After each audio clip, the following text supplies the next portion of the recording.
Good evening everyone, and welcome to the second episode of Demystifying Woodland Management. Welcome back to everyone that was here last week. Welcome to everyone that's new to it. Great to have you along. It's hopefully going to be an interesting, exciting evening. Plenty of video. So like I said last week, if you get bored of our voices, then just mute it and embrace the meditative woodland walks we're going to go through. And this week we are going to go for a walk in the woods, literally, and we're going to look at how to understand and monitor woodlands, what to look for to know whether a woodland's healthy or not healthy, what the history of the woodland might be. We're going to look at the unfortunate consequences of pests and diseases, and we're going to think about how we might assess what a woodland's condition might be in the future. And it's been fantastic to put these together, even though we're only in the second one. Creating all the video for this, as we'll see this evening, has been truly exceptional and new challenge for us, and we'd just like to thank Cumbria Woodlands, whose project this is, for, well, trusting us to do it, really. I'm not sure I'd trust us to do it. And to the Forestry Commission, who have trusted both Cumbria Woodlands and us by giving us the money to do it in terms of a grant. So before we start this week, a couple of things, I guess. The first is, please ask as many questions as you can in the chat box. Make them easy, that would be good.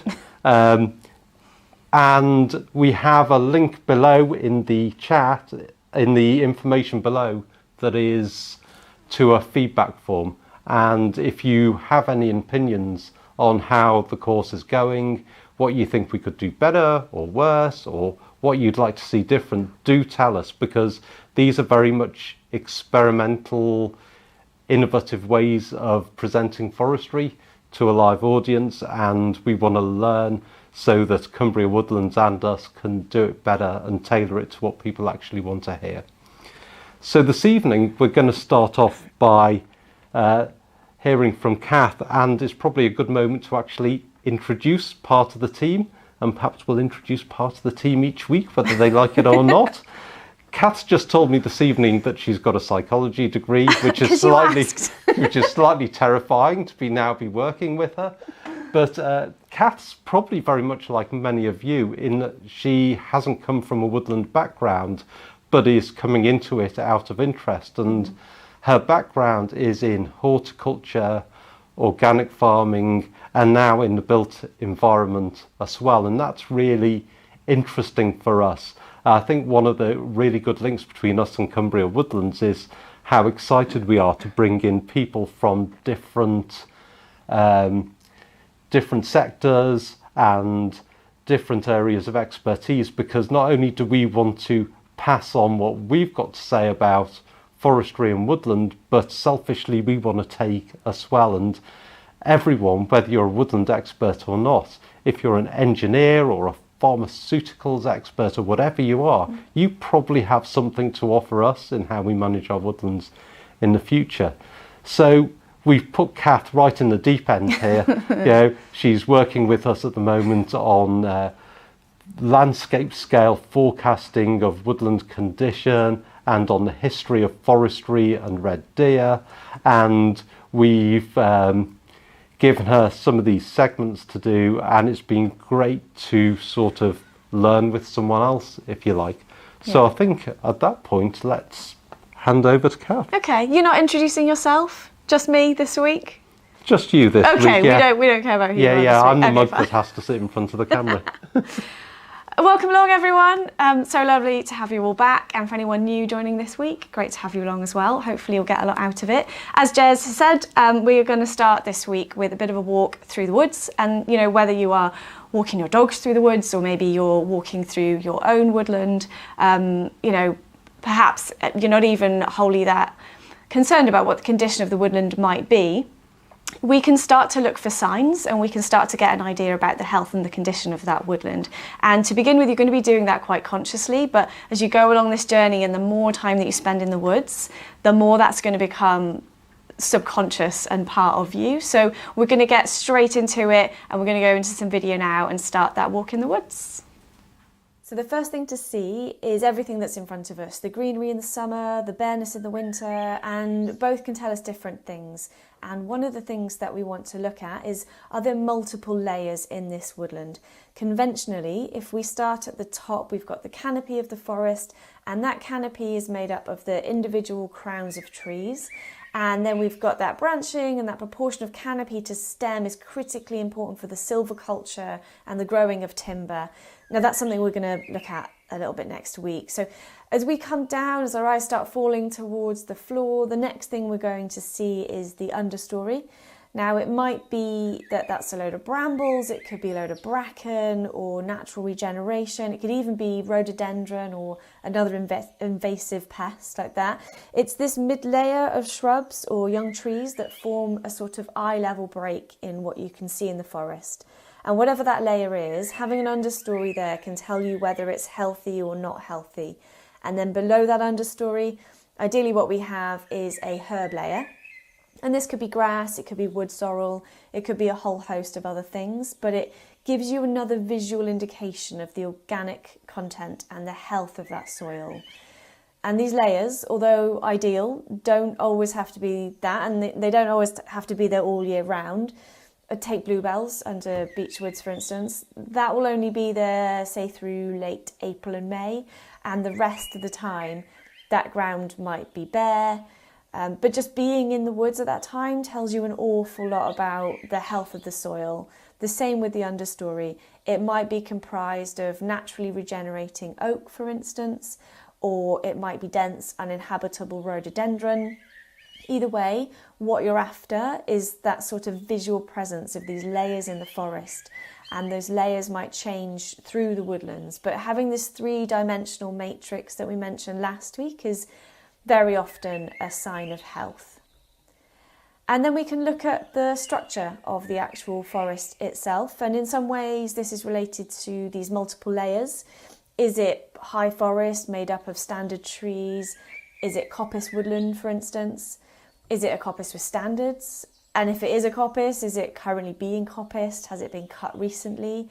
Or actually, is it an old redundant forest? Sometimes it's quite difficult to tell the difference between, say, a high forest and single trees and an old coppice stand where perhaps coppice shoots are now so big they look like fully grown trees. And we can look at the density of the forest as well. The structure of the forest isn't just in the type of tree, but actually whether there are 100 trees in that space, or you can just see 3 or 4. Does it feel open? Does it feel really dense? And this is what we call the basal area of the forest, and we'll come back to that a bit later. But essentially the basal area is the amount of ground that is covered by the stems of trees. If you were to club all those stems of trees into one huge tree, how much ground would that cover? And whilst we're managing a forest, what we're actually looking for is a sort of ideal basal area. So this is based on the species and the location and a lot of other factors, but we use basal area to tell us whether a woodland is conventionally underthinned or overthinned, or when it needs thinning. And we could go into a lot of detail about this. It's something that's quite easy to look up online, but in some ways, once you understand the basal area and understand what a well-thinned and unthinned stand might look like, you can actually just look at it. Sometimes a woodland will feel too dense, sometimes it feels too open. I think it's worth bearing in mind at this point, perhaps slightly controversially, that most of the woodlands that we look in are underthinned and have too high a basal area. The idea of a dense woodland that we think of as the ideal woodland is actually probably fairly underthinned for optimisation of soil health. And then, of course, the next thing to look at as we start walking through the woods is whether the woodland and forest is divided up into stands and whether those stands change character. It's pretty rare, actually, for a woodland to be all a homogeneous unit of the same woodland type. perhaps far ends of the spectrum, you might walk from ancient oak woodland into conifer plantation, and that'll be really obvious how those forest types change and how those stand types change. But sometimes it's not quite so obvious. It might be that there's a change of oak type, or even just a change in the form of trees brought about by a change in the soils. Sometimes these nuances of the forest, you don't just see at first, but as you experience and your knowledge of the woodland grows, you can start to divide the woodland into these subtypes. And once we can divide them into subtypes, then we're beginning to get into a situation where we can have much smaller management units. And if we've got much smaller management units, then we can be more focused in the management of the forest. And so bringing all of that together, do we have multiple layers? Do we have different structures in the forest? Do we have different standards and different characteristics that can then tell us if there are multiple habitats in the woodland? And, you know, we can sort of hear that and we can see that not just in the structure of the forest, but in the birds in the woodlands and the type of insects that we see, the types of plants in the herb layer and in the understory. They will all create multiple habitats, as will differing light conditions. And so it may be from a management point of view, we say we don't want the same basal area, the same density of trees in all of the forest. We actually want to alter it in different places, and altering it in different places allows more light to penetrate in some areas and then less light in other areas. And that gives us these multiple habitats. So as you walk through the woodland, does it have those multiple habitats, or is it completely uniform? And if it is completely uniform, is having multiple habitats something that we want to aim for? Is it an objective to create that in your woodland? The next and very obvious thing to know, which amazingly and all too often can be unknown as you walk through woodland, is, do you know where the boundaries are? Do you know where the boundary of your woodland is? Do you know where the boundary of your neighbour's woodland is? Do you know where you can go and where you can't go? Like, it might seem completely obvious, but at the moment, just as an example, we're involved in a project mapping woodland on Dartmoor, and we ask owners where the boundaries of woodland is, and then we map that against other data sets that we have of ownership boundaries, say neighbours, ownership boundaries, and you'll be amazed at the difference. And we're not just talking here of a tree width here and a tree width there. We're talking tens of metres sometimes of boundary difference. And so those boundaries are really important, and having them plain to see is also just pretty helpful at times. The other obvious thing is the geomorphology of the woodland. And by this, what I mean is everything that is to do with how the ground is shaped and how it ended up being so, from the slope and the soils to the exposure on the site. All of this stuff is geomorphology. So slope is very obvious to see. Are you huffing and puffing up it? Or are you just strolling along on the flat? How steep is it? You know, is it too steep to be workable? Or is it just a moderate slope? Or again, is it flat? And if it is flat, is it on a floodplain? All of these things are going to alter our management of this woodland. So like, if it's so steep and we can't work it safely, then it's almost a rewilded area, you know, if it's not already wild. If it's on a flat space, is it on a floodplain, and is that going to alter the species that we put there, or the times of year that we can work it, or how water management occurs in that woodland? And the same is true of soils, which we looked at a little bit last week. You know, is it sandy? Is it clay? Is it loamy? Is it acid or alkali? All of these things will affect how we manage the woodland and what habitats are growing and created on it. And wind and exposure will do the same. So windiness is incredibly important to woodland management, especially when we're trying to grow good timber trees. We need to know whether the trees are going to blow over or not, and whether they're going to be in a safe environment. Then there's all the history of the woodland to take into account as we walk through it as well. Now, some of that history just won't be evident, and some of it will be more than evident. But either way, it's looking out for it. It's noticing where it is evident. Is it in good condition? Is it being eroded? should it be a cause for concern? Where you have suspicions that something might be historical or archaeologically significant, what do you want to do about it? Do you want to push it to the back of your mind and just hope that problem goes away? Do you call the county archaeologists? Do you just keep an eye on it and have it in your management plan as something to come back to? Whatever it is, it needs monitoring over time, and the same is true also of the roads and the routes, which also might be historically important as well. How good a condition are your footpaths in? How good condition are your roads in? Do they need attention?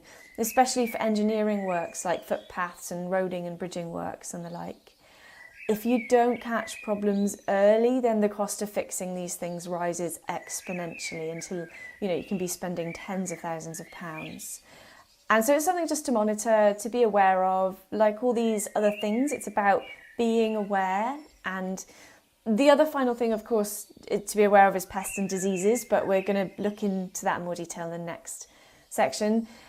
And so we can take a walk through the woods and we can monitor all these things. It feels like a lot to take in, but actually the more you go through a woodland, the more subconscious it becomes and the more you notice things.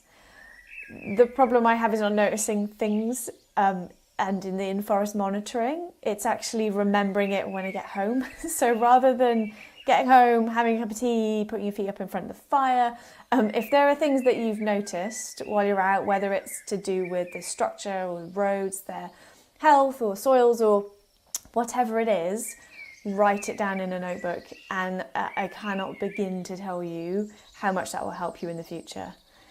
And finally, of course, it's always just a walk through, and actually we can use specialist equipment to help us in a lot of ways, take measures and things to help us calculate basal area, all sorts of things. But let's leave this section now by jumping into the forest, and we'll have a look at some of the techniques there. We want to know the volume of woodland that is taken up by tree bases, and we want to know that for a number of reasons. We want to know that so we can know how much light is coming into the woodland, and we also want to have an idea of how densely or widely spaced the trees might be, and that has an impact on the overall health of the woodland. So we can do that a number of ways. One of the ways that we can do that is by using a bug in my eyes. Right. One of the ways that we can do that is by using a thing called a prism reloscope. So not everyone is going to have one of these kicking around in a junk drawer at home. And then obviously one of the more modern ways that we can do this is with an app.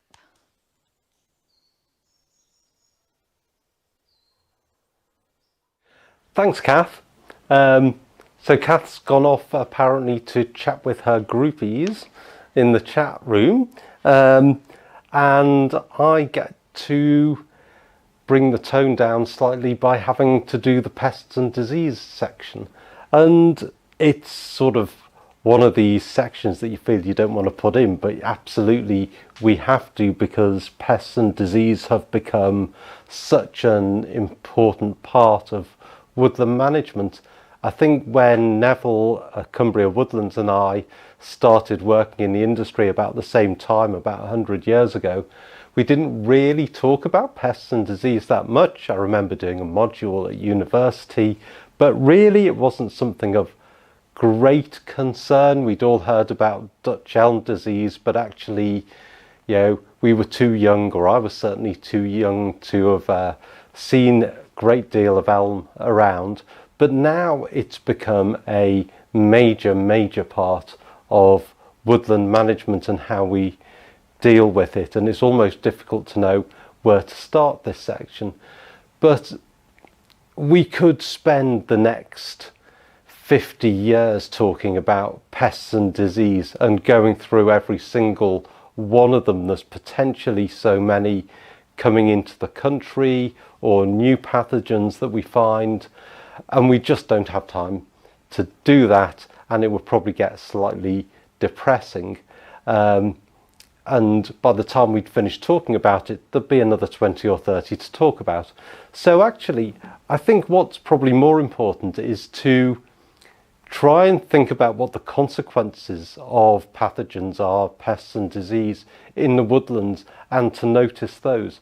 And if you can notice the consequences of problems, then you're in a much better position to be able to assess the condition and the implications on the woodland, and perhaps to take samples and send them off, or to be able to tell whoever the owner is and the forest manager about what you think is happening.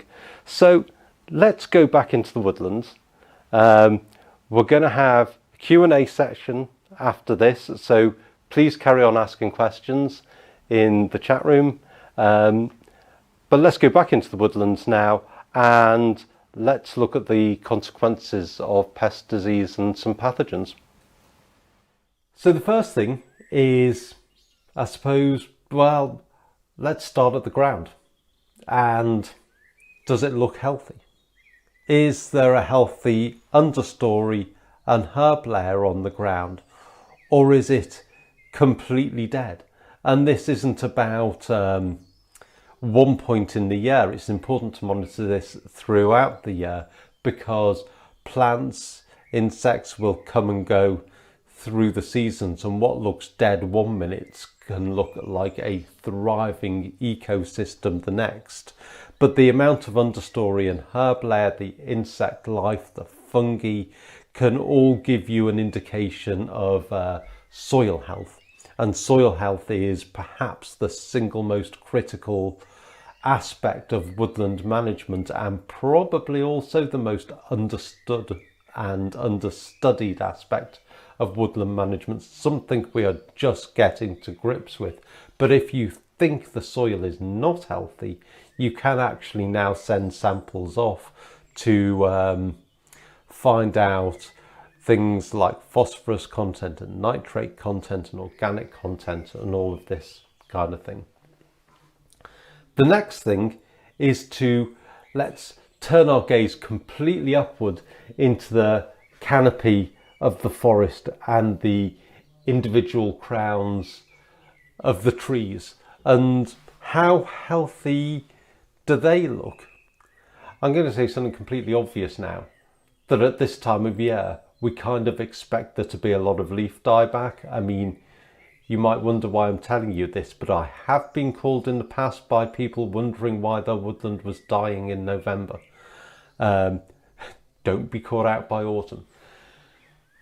But on a more serious note, we can look up and, we've talked about how we can perhaps alter the canopy to let more light in some areas and create density in other areas.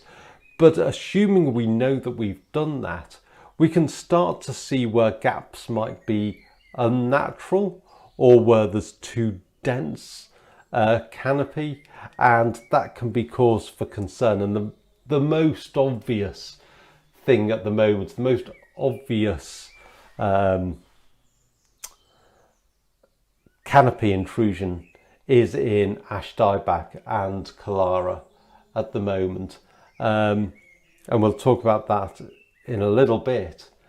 But if we look at the shots on these videos of one beech forest and one eucalyptus forest, we can see that the beech gives an amazing dappled light, but is actually incredibly dense, and actually we get very little understory underneath it. Whereas eucalyptus, where we often think as a really dense agro business kind of a crop that's grown in very strict and unecological ways, has this amazing grass underneath it. And actually this eucalyptus is letting so much light through that we're getting a really vibrant herb layer underneath it. And it's just these kind of things to notice, how canopy affects soil, how soils will affect canopy. The next thing to look out for, very relevant at this time of year, I suppose, is fungal associations. We could get down deep and dirty and look at mycorrhizal associations and actually trace them through the soils. But actually, as we're wandering through the wood, what do we see? Do we see bracket fungus on beech trees, for instance? beech trees, we know, have a habit of starting to rot and fall apart as they get older, and the only evidence you might see of this, the canopy might look superbly healthy, the stem might look superbly healthy, but suddenly at 50 or 80 years old you get bracket fungi starting to come out of the stem or the roots, and these are an indication that you're getting butt rot in there, and that rot in the center at the bottom of the tree will slowly, or not even slowly but fairly fast, spread its way up. And signs of fruiting body of fungi on living trees are a sign of very deep rooted fungal infection. Not necessarily a bad thing. Dead wood, fungal associations are all incredibly important, but if it's a disease we don't want, for instance, Phytophthora in larch or honey fungus in spruce, then we need to watch out for these kind of things. It's an identification nightmare, but it is possible to identify these if you're keen enough. If you think there's a problem, but you're not sure, you can take a sample and you can send it back to the Forestry Commission, I think, who will be able to assess us whether it's a notifiable tree disease or not. And that brings us on to whether there's evidence of diseases that are common that we know about that you need to do something about. And the most obvious one at the moment is ash dieback, and it's really fairly easy to spot. Does what it says in the tin, dieback on out branches of ash, and once you know you've got it, and certainly down here in Devon, but it is absolutely rife everywhere, there's then a decision to be made, a management decision about what to do about it. And it could be that those trees need taking down if they're in a dangerous place, on a footpath, near a road. It might be that the dieback isn't so bad, you decide to leave them and see what happens.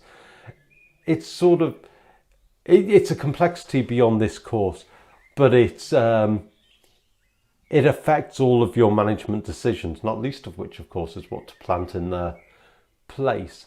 And the same is true of all these diseases. And whilst it's a depressing thing to do, it's worth looking up tree diseases on the web, so you have at least the fundamental idea of what's around, what's important, what needs looking out for at that moment, and what needs doing about it.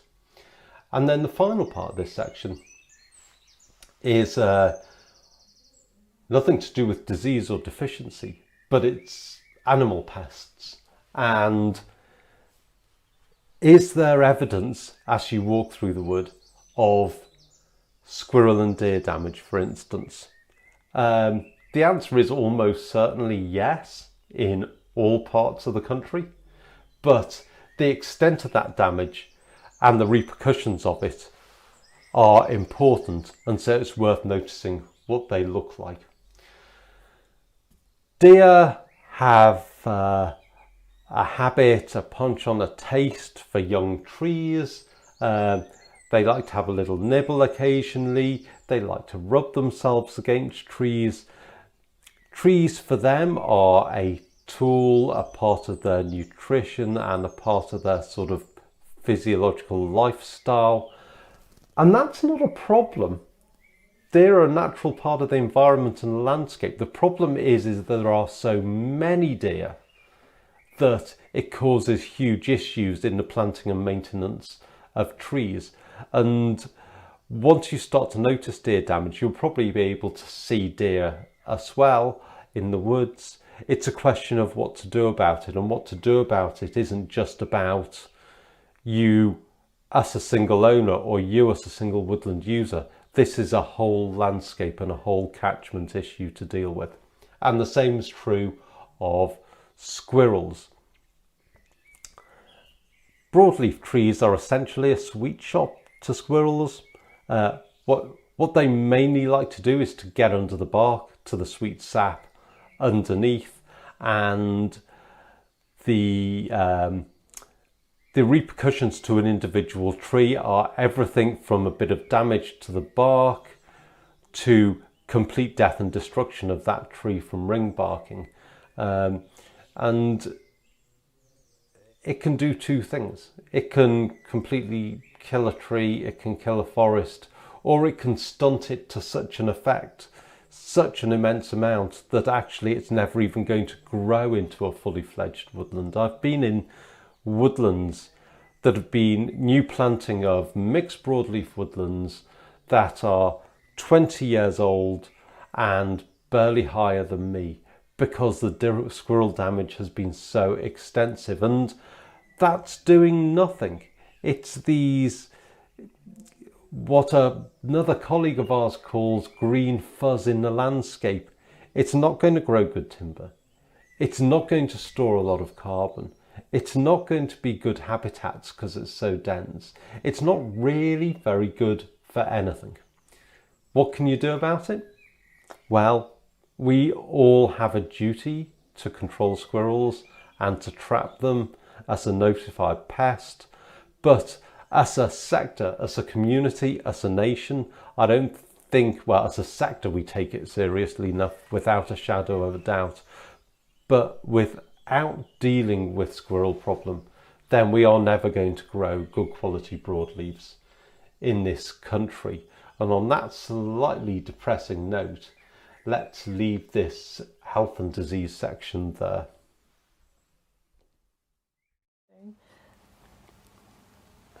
Are we back? We're back, Oh, yes. we're back. I was waiting for Alice to carry on counting. She can't use her hands. It's not her fault. So we're back for Q&A. There's loads of them. Thank you all so much. It's just like Spring Watch, isn't it? It's just like Spring Watch. We are going to get through as many of these as we can until we get shouted at, I guess. So, arguing with me. Right. Can we open with? You're going to love this one. Go for it. This one's from William. What's the difference between a woodland and a forest? Because you are so happily using that interchangeably. So can you just walk us through? Thanks, William. Thanks, William.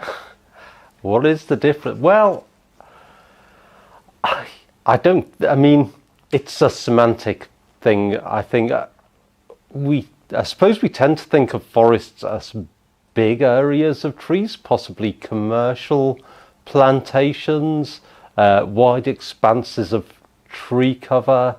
And we tend to think of woodlands as perhaps smaller, more native, possibly a bit of a cuddlier term.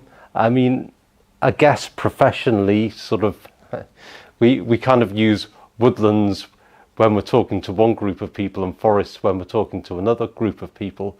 But if you have large areas of savanna in other countries, for instance, if you look at Portuguese and Spanish oak forests, you would hardly even call them a forest. The trees are so wide spaced.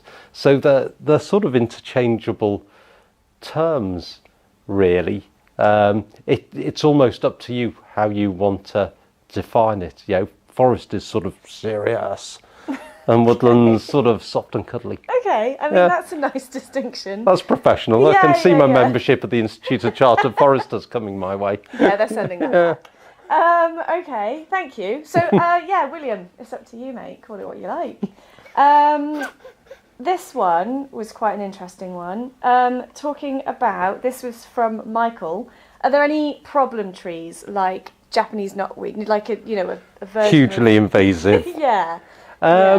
Nothing quite on the scale of Japanese knotweed, I guess, or Himalayan balsam, these species that just take over areas rampantly, and that's probably because trees are slower growing.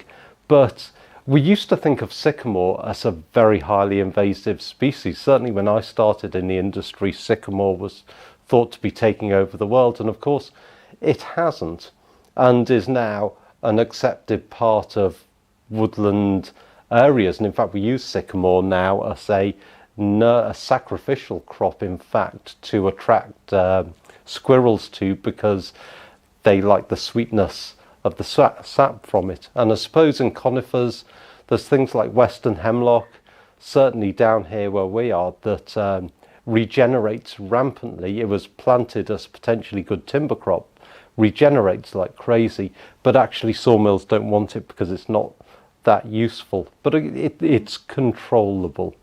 I'm sure at some point there will become a species that is rampantly invasive, but at the moment I can't really think of anything. If we're talking invasive then, this is a nice segue.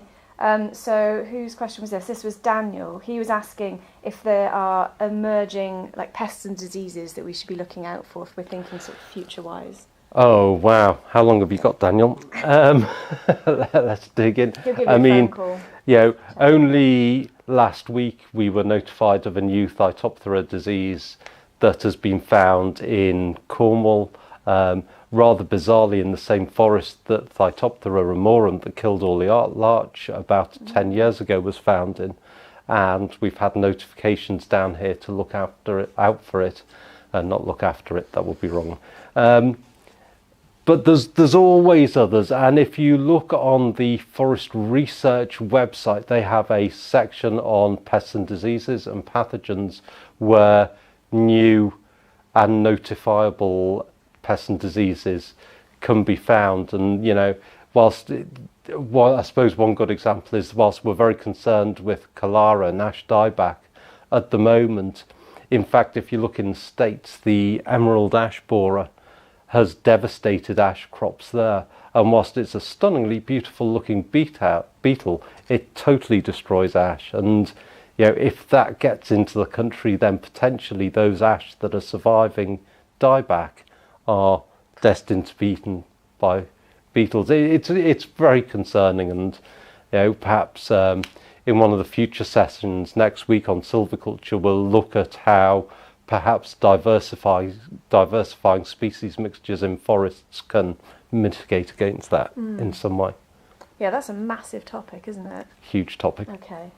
Thank you. And then we have one here from Ranger Toby, who's asking if the condition of a woodland is ever so bad that you basically just need to start again. And then he sort of likened it to, if you're thinking about maybe moving from a monoculture to rich biodiversity, or...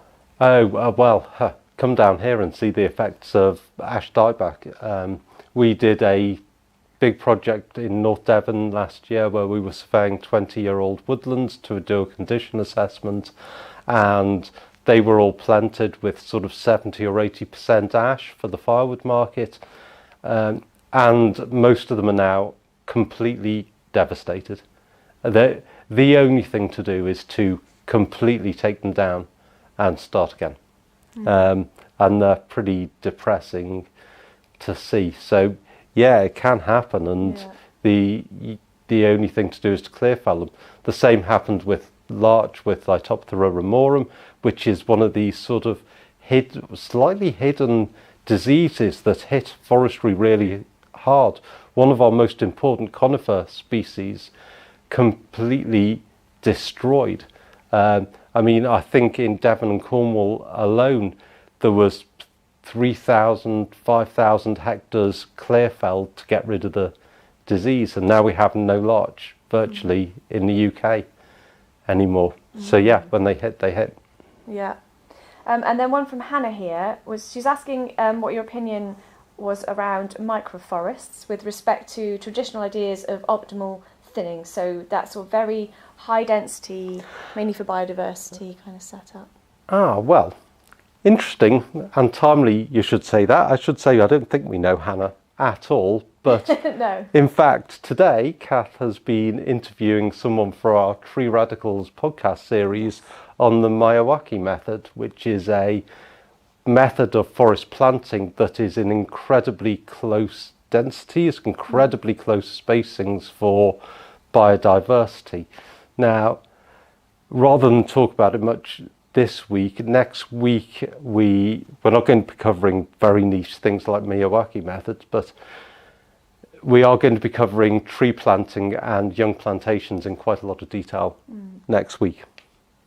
And we have plenty more questions coming through on the chat. Have we still got time? Well, let's take one more now, and then we've got time at the end to take. Yeah. So, this one from Bill, I think we picked up on the elephant in the room, also known as squirrels. So Bill's saying here, I see an extremely high level of severe damage to many broadleaf trees. So a comment on squirrels. Yes, they are the elephant in the room, perhaps not the size of an elephant, but the impact of one.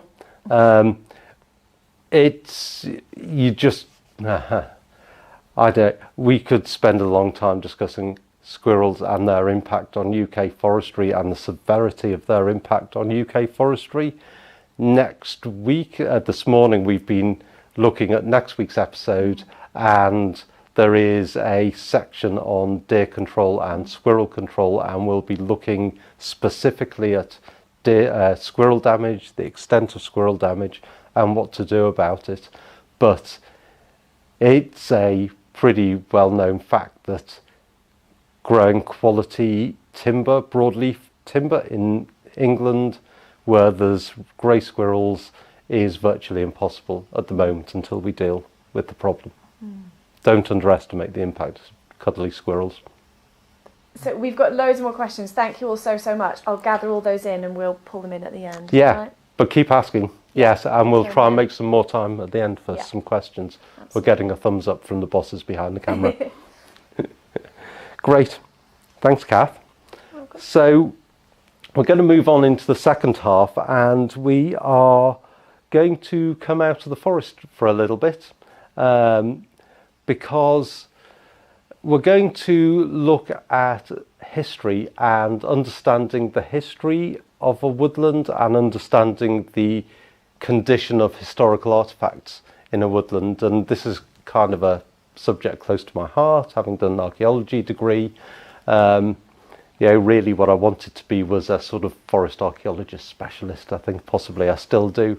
But the history of woodlands is fascinating, and it's important, and it's as important to take note of and consider the condition of as all the other parts of the forest. And that history is in a number of parts. It's in the growing trees, it's in the artifacts that are in the ground, and they provide a backdrop to the forest. And so we're going to spend sort of the next 10 minutes or so, I suppose, rather than look in the forest. Sometimes it's very difficult to know what you're looking at in a forest in terms of its history and its archaeology.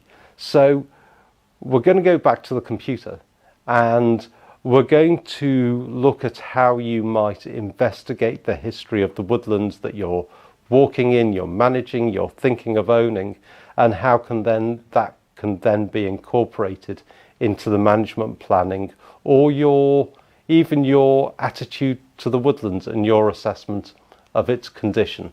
So let's go back into some video and computer geekery. So let's start here. DEFRA have produced, for once, an amazing tool called Magic, and we'll leave a link to all of the details of these websites below.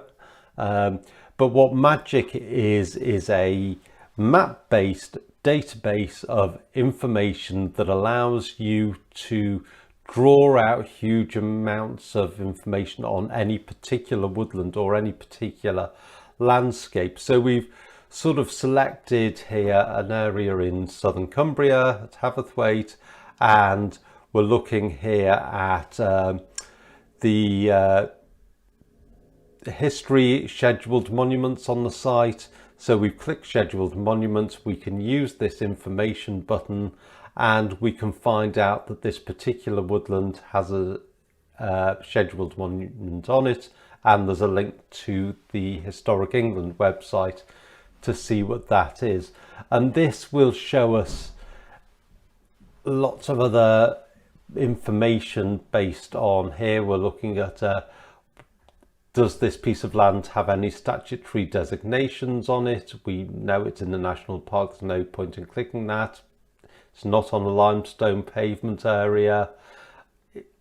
Is it a site of special scientific interest? Well, there are triple SIs around about. None of the woodland we can see on this part of the map is any, but the same as for the scheduled monuments, we can use the information button to find out and then be able to go to Natural England to see what this is. And as we scroll down these layers, we can start to build up a complete statutory level piece of information on this woodland, on these woodlands. See here, special protection areas, wild bird general licenses. There's huge amounts that you won't need, but there's huge amounts that are completely interesting, that they provide the background you need to create good future looking management. So here we're looking at, has these woodlands ever had grants on them before? And we can see they've had grants under the Woodland Grant Scheme 1, 2 and 3, and we can see there isn't that much information here, but in a little bit we'll go onto the Forestry Commission's website and we will have a look at what that actually means. But knowing there's been grants on there before means you can get information on what those grants were for, what the management regime was. So now we've come to the Forestry Commission's equivalent of Magic, and a lot of this is the same information. So we can see here, just like Magic, we can look at heritage, national parks, sites of special scientific interests. We've used a much larger catchment area in this example, and you can see how much of Cumbria is covered by SSSI, and that SSSI will dictate a lot of how you manage your woodlands, what you can and can't do in the woodland, what biodiversity needs enhancing. So we can see here not just SSSI but red squirrel zones, and we're beginning to layer up a potential habitat and biodiversity objective for the woodlands in this area. And you can see here we can also look at what obligations there might be. So these are farm woodland premium schemes and old woodland grant schemes, and as we zoom in we'll start to see these come out. You can only see them at a certain resolution, and all of these things will come with restrictions and permissions. So part of getting a grant might be that you allow permissive access, or that you increase a habitat for a particular species. And these woodland grant schemes, this information will tell you that and let you access that. And then in the case of Cumbria, we can also see where the Cumbria Forestry Investment Zone is, and this is a zone where there might be enhanced woodland funding, so it's worth knowing about these kind of things. And as we zoom in here, the investment zone is further divided up into riparian zones. So where there might be flood relief needed, you can then go and access that kind of grants. And we can see what grants are available and what there has been in the past on the Forestry Commission's open data website. So here we're not looking at current grants, we're looking at what there has been in the past and what has gone on in the past. And we can click on anywhere that we know there's been grants, and it will not just give us the property type, the name, it'll give us the area and all the information. Moving back to geomorphology that we were talking about earlier, then we can also use digital information to give us a good grounding, of what is below our feet. So here we're on the British Geological Survey mapping site, and we're looking at the types of geology. So underneath the soils, what is sitting below us, and whether it's a sedimentary rock or an igneous rock, as in this case, will tell us perhaps how deep the soil might be. It'll give us a really good idea of what the nutrient balance in that soil will be. So the underlying bedrock will significantly affect the soil type, and we can then look at soil type on this website here, also part of the British Geological Survey, that'll tell us whether your soil is likely to be acid, etc, etc. So here we have freely draining, slightly acid soils, and then this will in turn give you a suitability of what can and can't be grown there. Finally, if we're looking on a much bigger catchment scale, then on national scale, we can download things like the entire national inventory of woodland for England. But if we're going to do this, then if we want these big data sets, then what we actually need to do is start getting into geographic information systems. And we've not got time to go into GIS today, but these are pieces of software, in this case an exceptionally powerful and free piece of software called QGIS, that will let you access very large amounts of data about very small areas or very large areas that would otherwise be completely inaccessible to you. It's perhaps something to look into if you're getting really deeply into the knowledge of a particular woodland, or you're interested in the whole landscape level of woodland and forestry. And so we are going to go on now to look a bit at forestry in the wider landscape.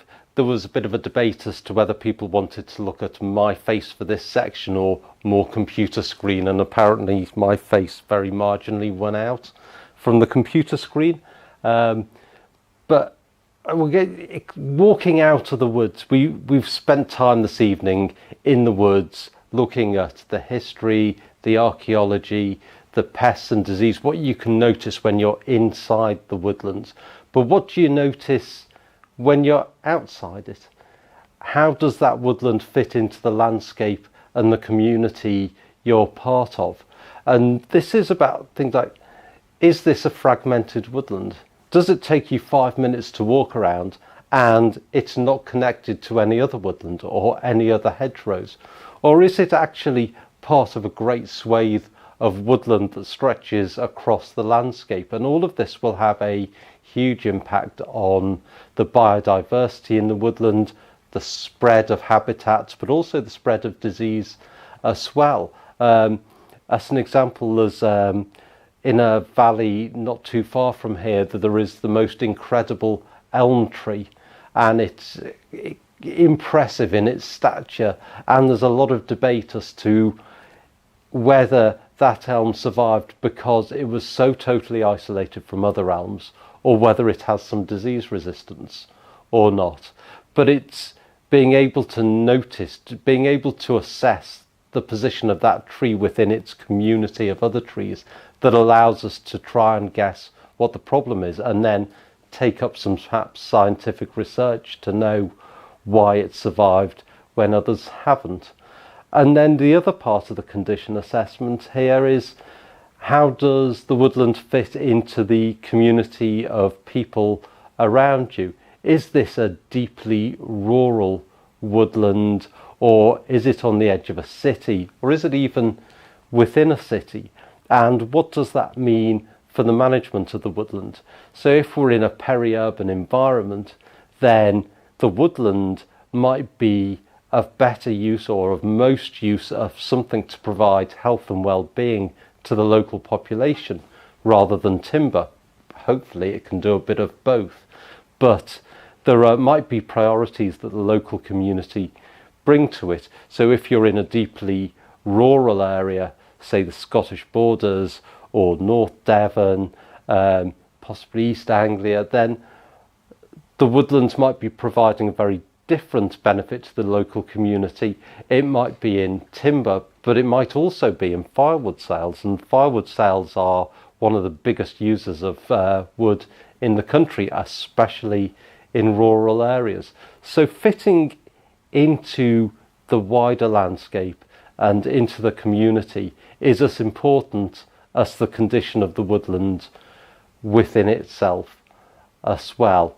And this connectivity and services and uses and community use of woodland is something that we'll delve into in a little more detail right at the end in session 5.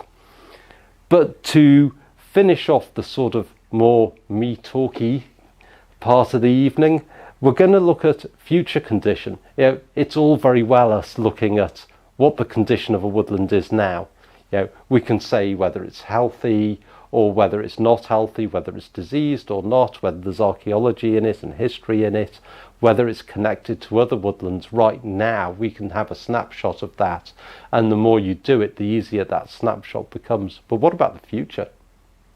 And we're not talking about the sort of next 5 years or 10 years here. That's difficult, but actually not that relevant to us as foresters. What does the condition of the woodland look like in 50 or 100 years' time? And whilst you might think this is a sort of question too impossible to answer, it's a question we as foresters wrestle with every day at work, because actually when we make any kind of decision in management, the question has to be, what is the long-term impact of what we do?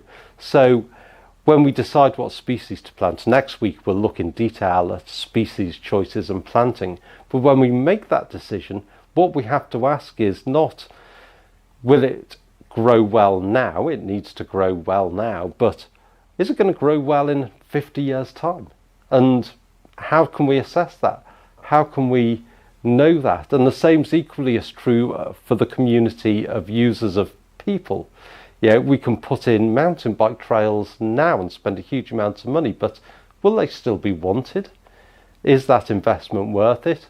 And most of all, it's about the ecology of the woodland, and the condition of those ecosystems and habitats now is vitally important.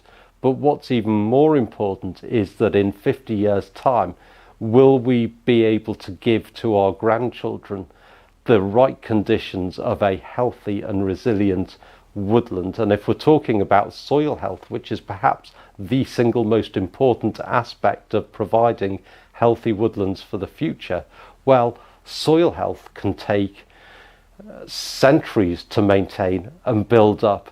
In a new plantation site, it could potentially take 100 years to build up a good woodland ecosystem and habitat and soil health. And I find this is perhaps the most daunting and exciting and terrifying and stimulating part of being in forestry. I don't think just as someone who's in it professionally, but even before I was in it professionally, actually this very long-term nature of it and the almost impossibility yet need to take a long-term approach to condition assessment is something that fascinated me. And of course, sadly, to do this long-term assessment requires a huge amount, well, some knowledge. It requires you to be willing to learn and accept new ways of doing things. It requires us to take new scientific approaches and techniques and modelling and bring them in and learn from them and apply them. And the amount of that science that's going on at the moment is rocketing forward and growing exponentially. Every day there's new papers, new research on what we think the future might be and what that means to how we plant and how we assess the condition of a woodland now. And we could spend a long-term time looking at how to do that. I'm probably the right person. Perhaps, if people are interested in this, it's the place of another course to bring in some scientists whose job it is to try and work out what that future might look like. And so we end up going to the web for quite a lot of detail, like we do. And I think yet again, because we did this in the first episode, we'll try not to do it in later episodes, we're going to end with a piece of screen recording, but we're going to look at the Forestry Commission's decision support tool, because that can give us a clue and an eye to the future and what the future might look like in any particular woodlands. So let's go back into the matrix. And so here we are. I'm afraid another desk-based screen type of session, But we're in Forest Research website under tools and resources, and they have a whole host of tools to let you decide what you may or may not want to do with your woodland. And so you access this. I have to say I've never been asked to log in, but this is what's available in this decision support tool. So timber quality decision support systems is Sitka only. I think you can look at models for yield. We can look at ecological site classification. We're going to come back to that in a minute. Forest gales is about wind probability, incredibly important to look at, especially if you're in upland forestry or down on the coast. Then windiness is a prime factor in how you manage your woodland. Herbicide advisors, hill grazing management model, etc., etc. But for the sake of today, let's go and have a look at the ecological site classification. And here we are. It will give you all sorts of information. Actually, what we're going to do is access it. And you follow through. And I mean, it's not a beautiful interface, but it certainly does the job. And what we've got here is a map and some properties that we can input into it. So let us go. We are going to use Ashburton, where I live, for purposes that will become apparent in a minute. So we just place the blue dot on Ashburton and we get a whole load of base information up. So down here we've got basic metadata, baseline climate, site classification, etc., etc. That's all taken off the map. And then down here we have a list of common species. So most of the common species broken down by softwoods and then by hardwoods down here. And on the left here we have this traffic light system that tells you suitability. Dams is windiness, there's soil variables, there's all sorts of variables in here. Actually, what we're really interested in is this suitability column. Greens is suitable, reds is unsuitable, and as you can see in Ashburton, it's warm, it's wet, we can pretty much grow anything. And I'd point out here actually this shining gum, which is apparently unsuitable. Shining gum is eucalyptus nitens, and there is the most amazing plot of fast growing eucalyptus nitens just down the road. So take all this with a pinch of salt. These are rough guidelines, if you like. They're the starting point to give you an idea of what might happen in the future. So we can now go on to do some modelling. So we can put in brash management if we want. We're not going to at the moment. Drainage, fertiliser, exposure. These are all things that you might get out of your forest management plan and all the things we've talked about today. The exposure is sort of less exposed. Then we've got further options here, and these further options are the ones I really want to demonstrate today. So it has here these climate scenarios, and this is what we're interested in. So we're currently on the baseline, the now situation. Let's go down and look at a medium high scenario for 2080. Okay, that's sort of within the rotation length of the trees we might be planting now. And let's update the results. And down, oh, sorry about that. Down here we have exactly the same list, only now you can see the results have changed, and changed quite dramatically as well. So where we had a full column of greens, now we're getting a huge amount of ambers and reds within this. And this is because the climate of southern England and Devon is going to change quite dramatically. Now, it's worth saying right from the start, these are only indicative, and they're not saying these species aren't going to grow. What they're saying is that perhaps as a timber producing option, they might not be the best for the future, you might like to think about other places to grow, other species to grow timber. That is all it's saying, and the likelihood is that all of these will continue to grow, just not to absolute perfect quality. So let's, I'll tell you what, let's go and look how this affects Cumbria. Let's pick a spot. Where should we go? Kendal, why not? Used to live in Kendal. So let's look at these and update the results. And nope, that's clearly not updated the results. Okay, apparently we don't want to look at Kendal. Don't worry about that. Let's carry on with where we were, and if we look at these results here, there's perhaps species that we know all about. You know, Sitka spruce, perhaps not the best species to plant in lowland southern Devon in 80 years' time. There's going to be species here that might be suitable, but we don't know very much about. Coast redwood, for instance. What else is in here? Red oak. And we might want to think, well, okay, that's interesting. I don't know anything about these.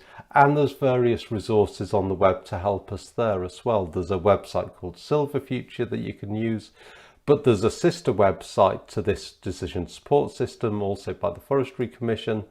And this is Tree Species Database. And this gives you information on a range of properties that you need to know if you're thinking about planting. So we were just looking at redwood, so let's put in coast redwood and see what that comes back with. And here we go, coast redwood, Sequoia sempervirens. And this starts to give us some silvicultural information that might be useful. Provenance choice, site requirements, so shade tolerant, mild climate, etc., etc. We can put these site requirements against all the information we looked at earlier on today, this evening, in Magic and in the British Geological Survey sites, and we can decide whether it's something we want to plant. We can look at these pests and pathogens, and we can decide whether, from what we know of current pests and pathogens, whether we want to plant it or not. And ideally, we might be able to think, well, where can we find some of these to have a look at? And that's something that we're working on at the moment, on how you might be able to find sites where you can assess what's going on. But this future-looking way of thinking, I think, is absolutely core to how we manage forests now. Hey, welcome back everyone. Hopefully your eyes haven't dried out staring at that for too long. Thank you so much again for the questions flooding in. Lots of squirrel chat. That's really set people on fire. So we'll get into it, starting with Paul was asking about, my understanding of his question is looking at sort of how do you do a condition assessment for like newly planted woodland? Because a lot of what we're looking at is mature or semi-mature. Yeah, interesting question, and actually it sort of perhaps sort of points towards our bias actually to filming in nice mature woodland. And of course, you know, there's a lot of young woodland, and you know, we're being encouraged to plant 30,000 hectares of woodland, and so condition assessment in young woodland is going to be crucially important. But it's actually fairly difficult to do. When we look next week at new planting, then we're going to look very specifically at squirrel and deer damage in new woodland.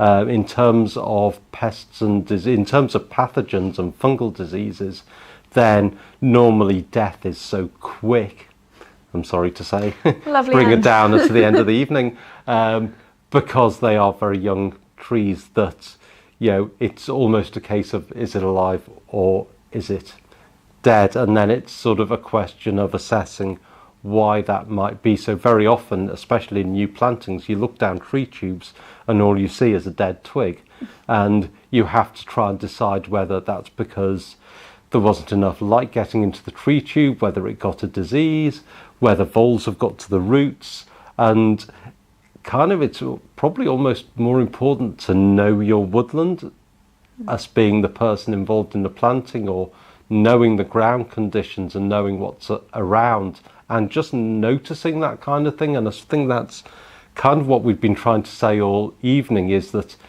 it's good to know what pests and diseases are around, but actually it's about just noticing things. And that's equally as true in a young plantation or young planting as it is in a mature woodland.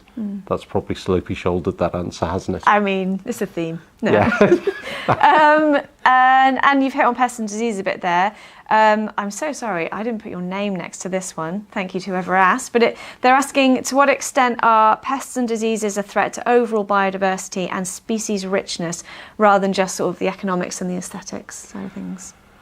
Oh, well, think of the implications of a major disease threat to oak in the country, and that will obviously affect aesthetics and timber quite a lot, but so many habitats and ecosystems rely on oak. If we lost all our oak, it would be devastating to biodiversity.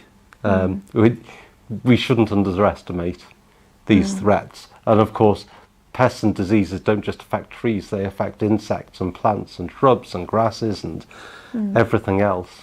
And as climates change and global supply chains move around more, then those threats will only increase. But I don't think we should be, it's very easy to be very pessimistic, and sure, it's not a good outlook when you look at it like that, but next week, as well as looking at new plantings, we're going to look at thinning and species selection and silviculture, and how you might be able to diversify your forest, not just in species mixtures, but in age classes as well, to protect yourselves. And it's sort of up to those of us in professional forestry to put probably more effort into finding those answers. Nice. Must try harder at work. Yeah, could you? It's like a see me, isn't it? Yeah. Staying on that line of diseases and things, Chris has asked a good question here around sort of global travel, and does the fact that we all travel so much, I mean, maybe less at the moment, but generally quite a lot of global international travel, does that mean diseases are coming in regardless? Is there little we can do to stop that? The simple answer to that is probably yeah. Yeah. To bringing in insects or seeds of invasive species on our boots or in our timber is highly likely. We have huge amounts of measures. I think you'd be surprised at the amount of what we call phytosanitary regulations of bringing products, especially live products, into the country. And it's not just about getting stopped at the airport because you've got a bag full of seedlings. When timber is brought in, and it's brought in massive volumes, then there are very strict controls and rules to ensure that there are no insect infestations in that. But it's difficult to control. I mean, there was a termite outbreak in North Devon, I think about 10 or 15 years ago, and it was controlled and it didn't spread, but that came in on imported timber. But I suppose there's another side of that to look at. And of course, if you look back to Victorian times, one of the reasons we have such a richness of tree species in this country is because people went away and they brought back tree seedlings of trees they thought would thrive in this country. And that richness is also as a result of travel as well. So I'm going to keep you on that theme then, because there was a lot of back and forth. Neville from Cumbria Woodlands was chatting with people. The thread that I picked up was around species choices, and I wondered if you wanted to talk a little around that. Oh, okay. Well, we're talking about species choices in a sort of broader term next week, but I guess since we've talked a lot about pests and disease tonight then, and especially thinking one of the things we get phone calls, God, every week is from people who have woodlands devastated by ash dieback, asking what they should plant and what the alternatives are. And it's a smorgasbord. There's so many species you could pick, but it's about this whole site factor thing. What are the soils? What is the climate like? What's the windiness like? All these factors come into play, but mostly it's sort of what's growing well in your area and what is similar in nature. So for instance, I think it's sort of further north, if you're losing ash, then aspen is a very obvious species to look at potentially. Down here we are mainly telling people to plant alder. It grows very well in the same place as ash does, historically and now in these areas. It grows about the same speed, it has the same sort of crown coverage, it holds the same sort of habitats. So, a lot of the time this species choice is about what's growing well nearby. Yeah, that makes sense. Smojo Music. Pardon? Was asking Hi. about your stance on controlling brambles. They're saying whenever they're doing thinning, obviously there's a lot of light coming in, and then that's when the brambles just run riot. Obviously they're great for the birds and the insects, biodiversity and everything, but... My freezer. Right. Yeah. All the brambles. Puddings. Yeah. Okay. But yeah, stance on like controlling them, I guess. Well, I think my stance has probably changed quite a lot.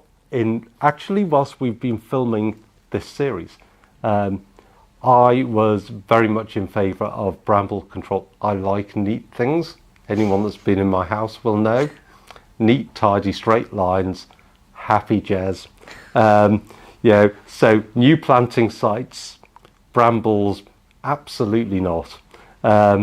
However, we went to 2 or 3 new planting sites, which we'll be showing video of next week, where there had been no control at all, no herbicide use within those, and the brambles and the bracken was growing up everywhere, yet the trees were actually thriving in it. I was genuinely surprised, and it was a woodland trust site where they decided to take almost a rewilding approach, I suppose, just to see what happened.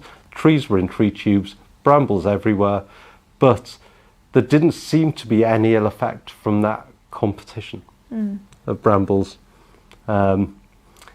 It's about getting seedlings through the brambles so that they can carry on growing. How many years do you think before they're up and away would you give them? I mean, I guess that'll depend on species, but... So I think it depends on species, depends on soils and the organic nature of the soil. Bracken, brambles, grasses will be competing for nutrients in the soil as well as competing for light, and so you're probably likely to get slightly slower growth. But I don't know, if you're planting oak and you're looking at a 100-year rotation, does a year or two really matter? Yeah, fair.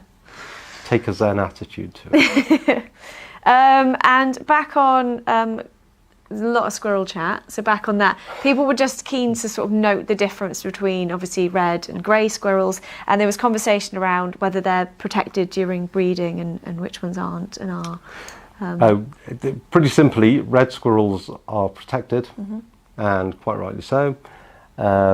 Grey squirrels are a pest and can be trapped, shot, squashed, run over, eaten, whatever you like at any time of year. Just go out and do it. Yeah. Oh, lovely way to end. I mean, this one, I do have one more actually, and this was more of a technical I think that's a great thing. way to end. Oh, God. Poor squirrels. Belle was asking if you know... the last day you're employed by me. If you know what the name of the, is it Reloscope app? Do you know that? Did you find that? I know you were looking for it. Yeah. So this is harking back to earlier in the evening where we were talking about digital apps that'll help you measure basal area and diameters and heights in the forest. There's 3 or 4 of them around. Again,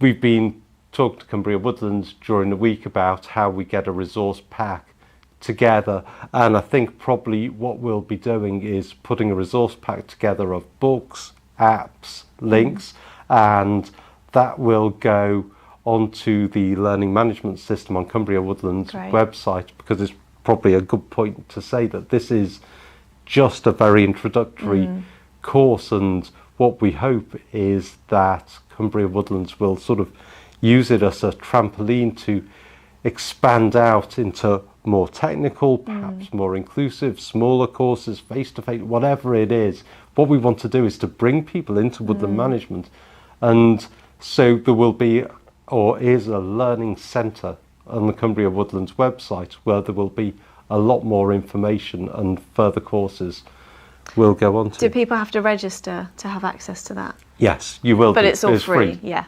To register, yes. Yeah. That's it. Yeah. We're all out of questions, unless people have Awesome. snuck any in. But we should probably let people get on with their evenings, we should probably let people get on with their evenings. Yeah. Thank you for being with us. Yeah, thank you. Again, I think we've had visitors from Belgium, from all over the UK today. It's fantastic to see so many people here, especially thanks to our 3 live listeners on Facebook.